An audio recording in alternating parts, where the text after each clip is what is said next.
Number 4، جادو ٹونے اور عملیات اور اثرات اور بیماریوں کو ختم کرنے کے لیے قرآن پاک کی صورتوں اور آیتوں کو استعمال کیا جا سکتا ہے، اور بخاری شریف میں سورہ فاتحہ کو اس مقصد کے لیے استعمال کرنے کا بیان موجود ہے۔ تو سورہ فاتحہ کو سورہ شفا بھی کہا جاتا ہے، تو یہ بھی شفا کے لیے بڑا مجرب اور بڑا پیارا وظیفہ ہے۔ ناظرین، یہ چند باتیں تو ہم نے اس واقعے کے متعلق سیکھی، سورہ فلق اور سورہ ناس کے کچھ فضائل بھی سنے۔ میں یہاں ایک اور بات بھی کرنا چاہتا ہوں کہ آج کل پرابلم یہ ہو گیا ہے کہ اتنے عاملین آ گئے ہیں، اتنے عمل کرنے والے لوگ آ گئے ہیں، اتنے بورڈ ہمارے شہروں اور وطن میں لگ جاتے ہیں کہ ایسا لگتا ہے ہر دوسرے آدمی پہ جن ہے یا اس پہ جادو ہو گیا ہے۔ خدارا جھوٹے عاملین سے اپنے آپ کو بچائیے۔ اگر جینے کی تمنا ہے تو کچھ پہچان پیدا کر۔ لوگوں کے گھر بک جاتے ہیں، لوگوں کی عزتیں پامال ہو جاتی ہیں، عجیب ماحول ہو گیا ہے۔ کچھ بد نصیب تو وہ ہیں جو کسی کو تباہ کرنے کے لیے جادو کروانے جاتے ہیں اور ہزاروں لاکھوں روپے خرچ کرتے ہیں، اور پھر بیچارے کچھ جب بیمار ہو جاتے ہیں تو اپنا بعض اوقات ڈاکٹری مسئلہ ہوتا ہے اور وہ بھی کسی عامل کے ہتھے چڑھ جاتے ہیں، اور وہ کہتا ہے جناب آپ کے گھر میں بہت برا عمل ہوا ہے، فلاں جگہ کوئی چیز دبی ہوئی ہے، اور اس کو اب سنبھالنے کے لیے، اس کو نکالنے کے لیے اتنے بکرے چاہیے، اتنے مرغے چاہیے، اتنے انڈے چاہیے، قبرستان میں یہ عمل کرنا ہوگا، اور پھر غریب آدمی اپنی چیزوں کو بیچ کر ہزاروں لاکھوں روپے دے دیتے ہیں اور خاندان کے خاندان ٹوٹ جاتے ہیں۔ ایسا نہ کریں پلیز، ایسا نہ کریں، بلکہ میں تو ان عاملین سے بھی گزارش کروں گا کہ حلال روزی کی طرف آئیں۔ دعوت اسلامی نے بڑا شاندار ایک انداز اختیار کیا، اللہ سلامت رکھے دعوت اسلامی کے مدنی ماحول کو۔ ناظرین، آپ سوچ رہے ہوں گے کہ پھر ہماری بیماریوں کے لیے ہم تعویذ کس سے لیں، ہم یہ وظائف کہاں سے لیں؟ آپ کی دعوت اسلامی ہے نا، الحمدللہ دعوت اسلامی کا ایک شعبہ ہے جس کا نام ہی مکتوبات و تعویذات عطاریہ ہے۔ اس میں آپ کو بغیر کسی فیس کے، جی ہاں بغیر کسی فیس کے، لاکھوں لاکھ تعویذ ہر مہینے ناظرین یہاں سے دیے جاتے ہیں، پوسٹ بھی کیے جاتے ہیں، کوریئر بھی کیے جاتے ہیں، اس کی بھی کوئی فیس نہیں لی جاتی۔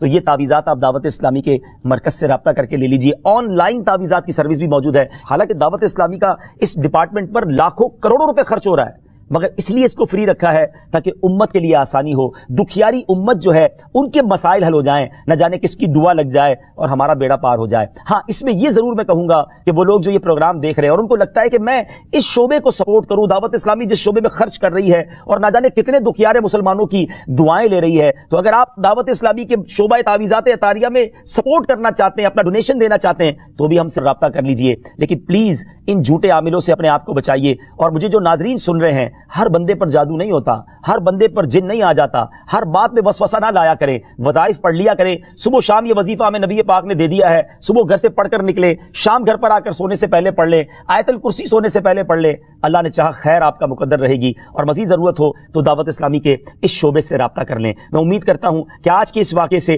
ہمیں یہ سیکھنے کو ملا کہ قرآنی وظائف کی کیا اہمیت ہے، اور جائز وظائف کرنے میں، تعویذات کرنے میں کوئی حرج نہیں۔ آخری بات، نبی پاک علیہ السلام کو پتہ چل گیا، جبریل امین نے بتا دیا کہ جادو کس نے کیا، مگر نبی پاک علیہ السلام نے بدلہ نہیں لیا، سزا نہیں دی۔ اس لبید بن عاصم کو، اس کی جو بچیاں تھیں، جو بھی لوگ تھے جادو کرنے والے، سب کو معاف کر دیا۔ اللہ اکبر! انہیں پتہ چل جاتا تھا کہ کس نے ظلم کیا ہے، پھر بھی معاف فرماتے، اور ہم شک کی بنیاد پر بدلہ لے لیتے ہیں۔ کوئی عامل کہہ دیتا ہے تمہارے گھر میں سین نام کی کوئی عورت ہے، اس نے یہ کیا ہے، اب جتنے سین نام والے ہیں سب کے ساتھ بدگمانی شروع، جب سے سب سے لڑائی شروع، سب کے بارے میں برا سوچنا شروع۔ انسان ہی سے غلطی ہوتی ہے، معافی کرنے والا ذہن رکھیے، معاف کریں گے اللہ تعالیٰ آپ کو معاف کر دے گا، رحم کریں گے آپ پر رحم کیا جائے گا۔ اللہ مجھے اور آپ کو نبی پاک علیہ السلام کی اس مبارک سیرت سے سیکھنا نصیب فرمائے کہ اگر کسی سے غلطی ہو بھی گئی ہے، کسی نے ہمارا برا چاہا بھی ہے اور پتہ بھی چل گیا ہے، تو معاف کرنا اللہ کو بڑا پسند ہے۔ مشکل ضرور ہے، دل چاہتا ہے میں بھی بدلہ لوں، لیکن مزہ بھی تو یہی ہے نا کہ دل چاہ بھی رہا ہے، غلط بھی کیا ہے سامنے والے نے، اور میں بدلہ لے بھی سکتا ہوں، پھر بھی اللہ کی رضا کے لیے معاف کرنے، اور اس نیت سے معاف کریں، میرے مالک میں تیرے بندے کو معاف کر رہا ہوں، تو مجھ گناہگار کو معاف فرما دے۔ اللہ کریم ضرور کرم فرمائے گا، اور یہی اسلام کی خوبصورتی ہے۔ اللہ مجھے اور آپ کو معافی اور درگزر کا ذہن نصیب فرمائے۔ ہمارے سلسلے پیغام قرآن میں ہم یہی کوشش کرتے ہیں کہ قرآن پاک سے کوئی میسج، کوئی پیغام آپ کی طرف بڑھایا جائے۔ تو آج الحمدللہ آپ کے لیے یہ پیغام تھا کہ قرآن پاک پڑھیے، اس پر عمل کیجئے، اس کو پڑھ کر اپنے اوپر دم بھی کیجئے، اور پھر کسی سے غلطی ہو جائے تو معاف بھی کیجئے۔ وقت ہوا ہے ایک اگلے سیگمنٹ کا، جس کا نام ہے تعارف قرآن۔ پیغام قرآن۔ ناظرین، وقت ہوا ہے ہمارے بہت ہی خوبصورت سیگمنٹ تعارف قرآن کا، اور آج تعارف قرآن میں ہم قرآن پاک کی انہی دو صورتوں کی بات کریں گے جس کا ذکر ہم نے اپنے سلسلہ پیغام قرآن میں کیا، یعنی سورہ فلق اور سورہ ناس۔ سب سے پہلے بات کرتے ہیں سورہ فلق کی۔ سورہ فلق مدینہ منورہ میں نازل ہوئی، اور ایک قول یہ ہے کہ مکہ مکرمہ میں نازل ہوئی۔ پہلا قول زیادہ صحیح ہے کیونکہ اس کے شان نزول سے اسی کی تائید ہوتی ہے۔ رکوع اور آیات کی تعداد اس صورت میں 1 رکوع اور 5 آیتیں ہیں۔ فلک نام رکھنے کی وجہ، فلک کے کئی معنی ہیں اور یہاں اس سے مراد صبح ہے، اور چونکہ اس صورت کی پہلی آیت میں یہ لفظ موجود ہے اس مناسبت سے اسے سورہ فلک کہتے ہیں۔ پیارے آقا علیہ الصلوۃ والسلام نے ایک بار اس سورت کے بارے میں ارشاد فرمایا، کیا تم نے نہیں دیکھا کہ آج رات مجھ پر ایسی آیتیں نازل ہوئی ہیں جن کی مثل نہیں دیکھی گئی؟ وہ آیتیں قل اعوذ برب الفلق سورت کے آخر تک اور قل اعوذ برب الناس سورت کے آخر تک ہے۔ سبحان اللہ۔ تو اس سورت کے بارے میں بڑے فضائل نبی پاک علیہ الصلوۃ والسلام نے ارشاد فرمائے۔ ایک بار حضرت عابس جوہنی رضی اللہ تعالیٰ عنہ سے روایت ہے کہ نبی پاک علیہ الصلوۃ والسلام نے ارشاد فرمایا، میں تمہیں وہ کلمات نہ بتاؤں جو شریر جنات اور نظر بد سے اللہ تعالیٰ کی پناہ طلب کرنے میں سب سے افضل ہیں؟ انہوں نے عرض کی، یا رسول اللہ صلی اللہ تعالیٰ علیہ وسلم کیوں نہیں، آپ ضرور بتائیے۔ ارشاد فرمایا وہ کلمات یہ دونوں صورتیں ہیں، قل اعوذ برب الفلق اور قل اعوذ برب الناس۔ سبحان اللہ سبحان اللہ۔ اب آئیے سورہ ناس کے بارے میں کچھ سن لیتے ہیں، اس کی فضیلت بھی جان لیتے ہیں۔ سورہ ناس جو ہے ناظرین، یہ قرآن پاک کی ترتیب کے لحاظ سے سب سے آخری سورت ہے۔ اس کا مقام نزول سورہ ناس زیادہ صحیح قول کے مطابق مدنی ہے۔ اس سورت میں 1 رکوع اور 6 آیتیں ہیں۔ الناس نام رکھنے کی وجہ، عربی میں انسانوں کو الناس کہتے ہیں اور اس سورت کی پہلی آیت میں یہ لفظ موجود ہے، اس مناسبت سے اسے سورہ الناس کہتے ہیں یا اسے سورۃ الناس کہتے ہیں۔ سورۃ الناس کے مضامین، اس سورہ مبارکہ میں ان جنات اور انسانوں سے اللہ تعالیٰ کی پناہ مانگنے کی تعلیم دی گئی ہے جو لوگوں کے دلوں میں وسوسے ڈالتے ہیں۔ سورہ فلق کے ساتھ اس کی مناسبت کیا ہے؟ سورۃ الناس کی اپنے سے ماقبل سورت سورہ فلق کے ساتھ مناسبت یہ ہے کہ سورہ فلق میں ظاہری شر سے اللہ تعالیٰ کی پناہ مانگنے کی تعلیم دی گئی تھی اور اس سورت میں خفیہ شر سے اللہ تعالیٰ کی پناہ مانگنے کی تعلیم دی گئی ہے۔ اللہ تعالیٰ ہمیں ہر طرح کے شر سے محفوظ فرمائے۔ قرآن پاک پڑھنے، سمجھنے اور اس پر عمل کرنا نصیب